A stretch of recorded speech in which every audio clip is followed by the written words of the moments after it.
Bismillahirrahmanirrahim. Assalamualaikum warahmatullahi wabarakatuh. Kami dari kelompok 14 izin mempresentasikan mengenai sejarah peradaban Islam, pertempuran Munzikat, dan pertempuran Ain Jalut. Saya Revi Rusdatul Jannah. Dan saya Yurika Nur Prastia. Yang pertama, pertempuran Munzikat.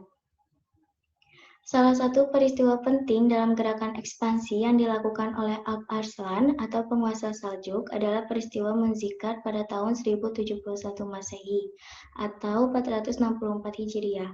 Perang Munzikat merupakan perang antara kaum muslimin asal Saljuk yang dipimpin oleh Alp Arslan dengan orang-orang Romawi Bizantium. Peristiwa ini telah mengguncang benua Eropa dan menjadi salah satu faktor terjadinya perang salib. Bizantium bersinggungan dengan Seljuk ketika sedang menguasai wilayah Ani, ibu kota Armenia. Konstantinus IX yang menyepakati gencatan senjata dengan Seljuk sampai 1064 Masehi memberikan keleluasaan bagi Seljuk untuk menguasai seluruh wilayah Armenia pada tahun 1067 Masehi, termasuk Caesarea yang dulunya milik Bizantium. Jalannya pertempuran. Permulaan. Pada tahun 1068 Masehi, Romanus IV menugaskan Manuel untuk mempercepat proses reformasi militer untuk memulai ekspansi melawan Seljuk dan berhasil memukul mundur Seljuk. Tetapi Manuel terawan dan menerima perundingan kaisar dengan perjanjian karena Alp Arslan lebih mengkhawatirkan perkembangan Daulah Fatimiyah di Mesir sehingga ia tak ingin ada permusuhan pada dua front. Pertempuran. Dengan maksud terselubung, Romanus mengusulkan perubahan perjanjian dan Arslan pun menerimanya dengan tujuan menstabilkan perbatasan utaranya. Romanus pun menyerang dari wilayah selatan dan menguasai benteng-benteng di Armenia dan berlanjut ingin menguasai Munzikat. Tetapi rencananya diketahui oleh Alp Arslan dan berakhir dengan terjadinya pertempuran Munzikat. Alp Arslan mengumpulkan pasukannya dan menyampaikan pidato dengan tampil dalam jubah putih, seperti sebuah kain kafan pemakaman Islam, di pagi hari pertempuran, dan memberikan semangat serta menyatakan bahwa ia siap mati dalam pertempuran tersebut. Karena kesalahan strategi dari pihak Bizantium, mereka dipukul mundur oleh pasukan Seljuk. Akhir pertempuran, ketika Kaisar Romanus IV digiring ke tenda Alp Arslan, ia tidak menyangka bahwa sosok yang penuh luka dan berdebu itu adalah Kaisar Romawi Timur. Alp Arslan memperlakukan Romanus dengan sangat baik dan kembali menawarkan klausul perdamaian yang sama dengan yang ia tawarkan sebelum pertempuran, yaitu kota benteng Antioch, Edessa, dan Hierapolis dan Manzikert diserahkan kepada Seljuk. Tak lama setelah ia kembali ke singgasananya, Romanus mendapatkan kekaisarannya dalam ancaman bahaya internal. Sehingga akhir dari pertempuran ini, kaum muslimin menorehkan kemenangan besar atas mereka dan menguasai Arab Kecil. Fakta menarik dalam peristiwa Munzikat. Yang pertama, membenci Syiah. Sebelum pertempuran Munzikat, Alp Arslan juga telah menaklukkan kota Aleppo, sebuah pemerintahan kota yang menginduk kepada dinasti Fatimiyah yang beraliran Syiah di Mesir. Yang kedua, strategi Alp Arslan. Ciri dari Sultan Alp Arslan yaitu ia tidak akan menaklukkan wilayah baru selama ia belum yakin kalau wilayah-wilayah yang telah ia taklukkan telah bersikap loyal dan setia kepadanya. Yang ketiga, hari Jumat, seorang ulama bernama Abu Nasr bin Abdul Malik al-Bukhari al-Hanafi dalam mengatakan kepada Alp Arslan bahwa sebaiknya pertempuran dilaksanakan pada hari Jumat.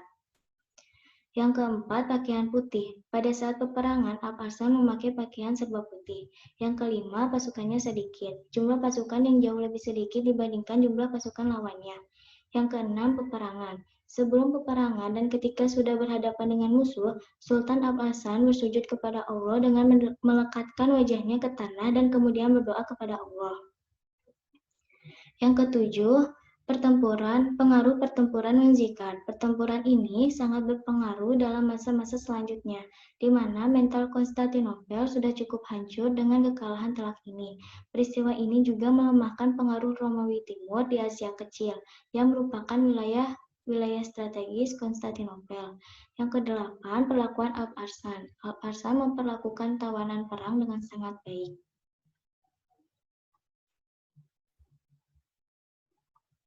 Selanjutnya, pertempuran Ain Jalut. Pertempuran Ain Jalut atau Ma'rakat Ain Jalut, juga dieja Ain Jalut, adalah artinya mata Jalut. Terjadi antara Bahari Mamluk dari Mesir dan Kekaisaran Mongol pada 3 September 1260 atau 25 Ramadan 658 Hijriah di Galilea Tenggara di lembah Jezreel dekat tempat yang sekarang dikenal sebagai Sumur Harod.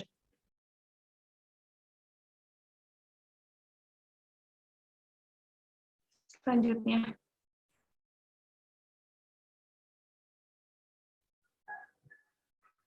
terjadinya Perang Ain Jalut, invasi Mongol, dan runtuhnya Baghdad sebagai permulaan dari kehancuran Kekhalifahan Abbasiyah di Baghdad dan Kekhalifahan Islam.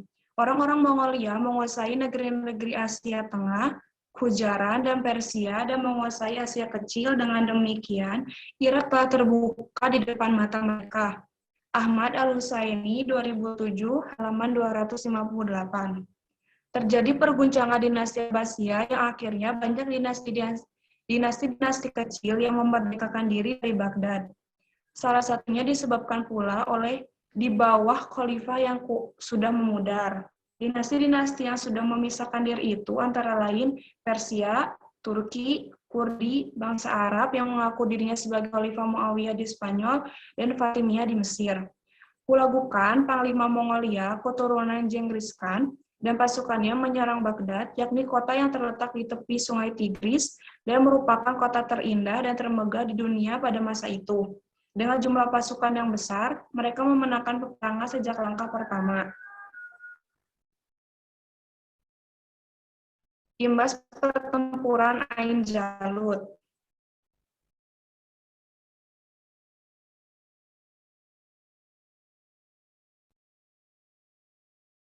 Orang-orang Mongol kembali beberapa kali ke kawasan Syria dan Palestina, tetapi mereka tidak pernah bisa mengancam Mesir lagi. Keturunan Hulagu berdiam di Persia, memeluk Islam, dan pada akhirnya menjadi pelindung budaya Islam. Wilayah mereka kemudian dikenal dengan Ikhanate Persia. Ikhanate berarti kekhanan atau kerajaan bawahan. Qutuz menikmati kejayaannya hanya sebentar. Ia dibunuh oleh para seterunya tidak lama setelah itu. Salah satu seterunya adalah Baibar I, sultan pertama dari Kesultanan Mesir dan Syria yang bersatu kembali.